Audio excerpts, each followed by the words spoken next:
Bonjour à tous et bienvenue sur Sensation. Bernay compte de nombreuses associations et une en particulier se concentre sur le théâtre, aide les arts et spécialisée dans le spectacle vivant et les événements culturels sur le territoire bernayien. On en parle aujourd'hui de cet assaut et de ce qu'ils y font avec Sandra Talley-Laforce, elle est intervenante théâtre de l'association, Émilie Talley, intervenante expression vocale et aussi Frédéric Marquer, responsable et créateur de la fanfare Les Ardeurs. Bonjour à tous les trois. Bonjour. Bonjour. Bienvenue sur Sensation. On va parler donc de cet assaut aujourd'hui, une asso sur les spectacles vivants. Sandra, quels sont les différents buts de cet asso ? L'objectif c'est de faire justement des spectacles vivants et donc d'avoir du théâtre. Au départ c'était vraiment ça. Et puis au fur et à mesure du temps ça s'est ouvert à d'autres spectacles. L'expression vocale, la fanfare qui vient d'arriver dans l'association. Alors justement, l'expression vocale, Émilie, concrètement, en quoi ça consiste et en quoi consiste du coup, vous, votre rôle d'intervenante à ce niveau-là dans l'association ? Alors l'idée, c'est de proposer des cours individuels ou des cours collectifs ou semi-collectifs.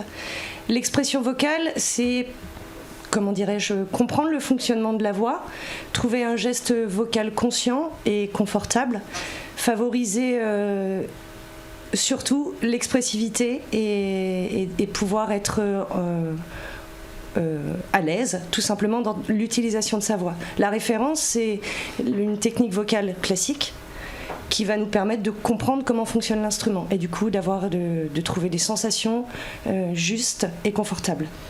Alors vous proposez plusieurs ateliers dans cette association, un pour les adultes, donc les plus de 16 ans, ça c'est tous les lundis soirs, un pour les ados de 11 à 16 ans tous les mardis après-midi, et pour les enfants aussi de 8 à 11 ans les lundis après-midi, mais il y a aussi de l'impro pour les plus de 16 ans.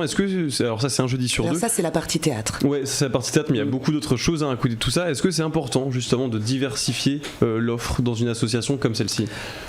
En fait, je ne sais pas si on peut parler d'offre. Enfin, diversifier l'offre, c'est plutôt l'idée, c'est que cette association s'ouvre à plusieurs différents arts, quoi. Alors pendant qu'on est sur le théâtre justement, et j'ai un peu parlé de l'impro, justement en quoi ça consiste l'impro, parce que j'imagine que c'est pas juste le fait de monter sur scène et de dire ce qu'on veut dire comme ça, je pense qu'il y a un minimum de préparation. Comment ça fonctionne ? On se voit en fait une fois tous les 15 jours et on travaille sur les techniques de l'improvisation avec des contraintes. Et puis après, au fur et à mesure du temps, ça se met en place. Ces contraintes justement dont vous venez de parler, quelles sont-elles ? Par exemple, ça peut être la contrainte en aveugle, ça peut être en rimé, c'est-à-dire de faire l'improvisation en rime. Voilà, il y en a plein.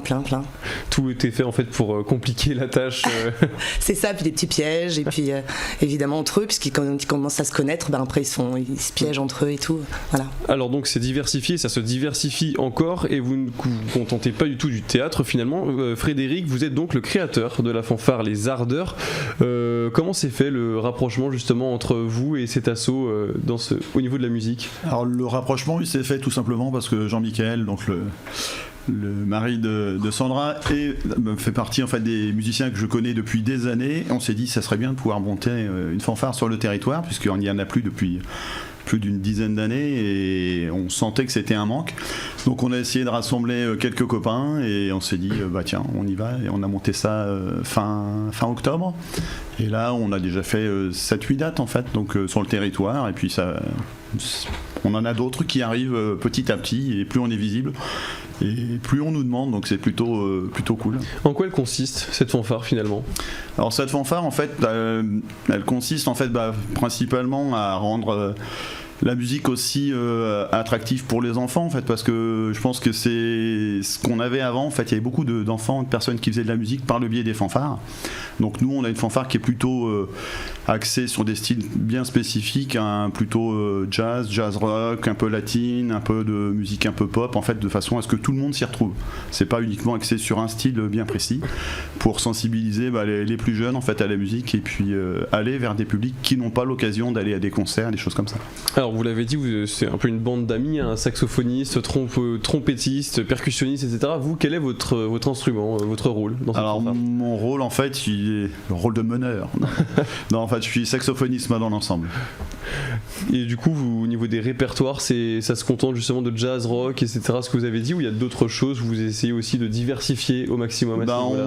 Nous, là, on a un répertoire là, depuis le mois d'octobre, en fait, qu'on va forcément renouveler au fur et à mesure du temps, puisqu'en fait chacun aussi a des envies et des esthétiques en fait qui leur sont propres en fait. Donc on va essayer d'élargir au maximum pour pouvoir répondre en fait aux demandes qui nous seront faites. C'est quelque chose qui rassemble aussi un organisme, si on peut dire, comme une fanfare, ça rassemble. Oui, on l'a vu parce qu'on a encore joué là ce week-end pour la fête de la musique à Épinay, en fait, sur le Mesnil-en-Ouche. Et en fait, tout le public et puis les organisateurs étaient ravis en fait de la prestation qu'on a faite. Ça correspondait exactement en fait à ce qu'ils souhaitaient. Alors justement, est-ce qu'on peut rejoindre votre équipe dans la fanfare ou est-ce que vous êtes à cercle très fermé ? Comment ça se passe ? Non, l'objectif c'est pas de fermer et puis non, on veut personne en fait.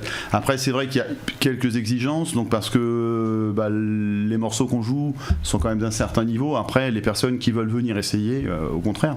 L'objectif, il est aussi de pouvoir avoir suffisamment de monde, parce que quand il y a des prestations, tout le monde ne va pas forcément jouer. Il y a des gens qui ont des métiers en parallèle, moi entre autres. On a aussi des contraintes professionnelles, donc il faut qu'on arrive à s'adapter de façon à ce qu'on puisse afin de pouvoir proposer des interventions avec au moins 7-8 musiciens. C'est important justement, Sandra, d'avoir une offre encore plus diversifiée dans votre association. Du coup, il y a de la musique, il y a du théâtre, il y a de l'expression vocale en général, de l'impro. En quoi c'est important de mélanger toutes ces choses-là ? C'était le but premier de l'association. Quand on l'a créée, évidemment, c'était le théâtre, puisque voilà, il fallait qu'on la lance. Mais vraiment, notre objectif du bureau, enfin le bureau, son objectif aussi, c'est de diversifier et d'avoir différents arts. Voilà. Vous avez parlé un peu brièvement de la création de cette association. Justement, quelle est son histoire ? Quelle est l'histoire d'Aide les Arts ? Eh ben, Aide les Arts, cette association, elle s'est créée parce qu'avant j'étais à la MJC de Bernay et je donnais des cours de théâtre là-bas. J'avais des ateliers. Et puis en fait, mes piliers, c'est-à-dire ceux qui étaient là avec moi, qui faisaient du théâtre dans mes ateliers depuis longtemps, on s'est dit tiens, on créerait bien une association. Donc on a lancé cette association et puis on a cherché un lieu puisque la MJC à ce moment-là se diversifiait, enfin voilà, il y avait d'autres horizons, ça partait voilà, donc différents horizons. Et puis on a choisi, on a cherché, on a trouvé dans l'établissement Jeanne d'Arc Saint-Anselme. Et puis voilà, c'est parti comme ça. Donc des cours, des ateliers, et puis avec toujours cet objectif d'avoir d'autres ateliers, d'autres intervenants, et puis voilà. Alors Émilie, petit point là-dessus, au niveau des gens que vous encadrez, si on peut dire ça comme ça, des membres de l'association, quel type de personnes ? C'est des adolescents, des moins jeunes, des adultes, si on peut dire, quel est pas la clientèle, mais le public en tout cas de l'association ? Alors le public pour l'instant c'est majoritairement des adultes. Ensuite, nous avons eu l'occasion de collaborer avec Sandra sur 2 matinées auprès de classes maternelles où j'ai expérimenté du coup des jeux vocaux et de l'expression corporelle. Ensuite, pour l'instant, ce sont des adultes. Je souhaiterais tout à fait ouvrir les ateliers aux ados et pourquoi pas aux enfants.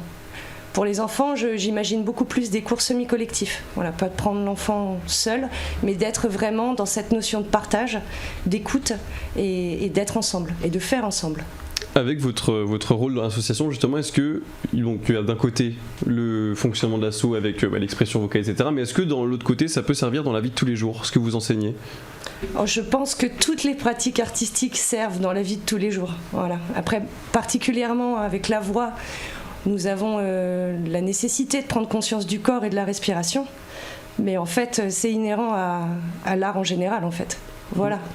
Et puis ensuite, être dans une enceinte où on s'écoute, où on est bienveillant et partager le plaisir de partager. Voilà, c'est un peu l'idée. Est-ce qu'on pourrait faire un lien justement entre vos 3 rôles dans l'association ?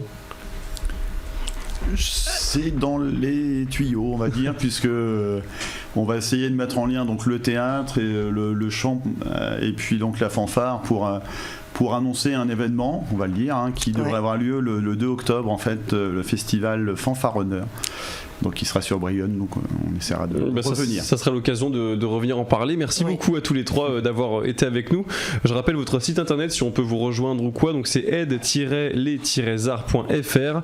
Merci Sandra, merci Émilie et merci aussi à vous Frédéric d'avoir été avec nous pour cette émission qui est disponible comme d'habitude en podcast audio et vidéo sur notre site internet, notre application et notre chaîne YouTube Radio Sensation Normandie.